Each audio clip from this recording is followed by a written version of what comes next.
வணக்கம். அதாவது ராமநாதபுரத்துல இருசக்கர வாகனத்தில் சென்று கொண்டிருந்த பெண் மீது பின்னால் வந்த அரசு பேருந்து எதிர்பாராத விதமாக மோதிய விபத்துல பேருந்தின் சக்கரத்தில் சிக்கி பெண் உயிரிழந்த சம்பவம் பெரும் சோகத்தை ஏற்படுத்தி இருக்கிறது. மருத்துவக் கல்லூரி மருத்துவமனையில அவரது உறவினர்கள் அழுகக்கூடிய காட்சி பெரும் ஒரு ஒரு சோகமான ஒரு நிகழ்வாக காணப்படுகிறது.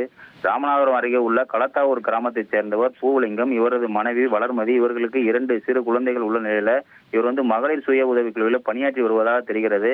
இந்த நிலையில் இன்று அவர் ராமநாதபுரம் பாரதி நகர் சென்றுவிட்டு மீண்டும் பழைய பேருந்து நிலையம் நோக்கி தன்னுடைய இருசக்கர வாகனத்தில் வந்து கொண்டிருக்கிறார். அப்போது அவருக்கு பின்னால் ராமேஸ்வரத்திலிருந்து வந்த அரசு பேருந்து இவர் மீது மோதியதாக தெரிகிறது. இதில் நிலை தடுமாறிய வளர்மதி பேருந்தினுடைய சக்கரத்தில் சிக்கியுள்ளார். இதில் பேருந்து ஏறி இறங்கியுள்ளது. இதில் உடல் நசுங்கி தலை நசுங்கி பரிதாபமாக உயிரிழந்துள்ளார். அவரது உடலை மீட்ட கேணிக்கரை போலீசார் ராமநாதபுரம் அரசு மருத்துவக் கல்லூரி மருத்துவமனைக்கு அனுப்பி வைத்துள்ளனர். அந்த பிணவரை முன்பு அவரது உறவினர்கள் மற்றும் அவரது அந்த ஊரைச் சேர்ந்த கிராமத்தைச் சேர்ந்த பெண்கள் ஏராளமானோர் உட்கார்ந்து அமர்ந்து அழுது துடித்த காட்சி பார்ப்போரை சோகத்தை ஏற்படுத்தி இருக்கிறது. பெண்ணொருவர் ராமநாதபுரத்துல பேருந்து மோதி உயிரிழந்த சம்பவம் பெரும் சோகத்தை ஏற்படுத்தும் விதமாக அமைந்துள்ளது.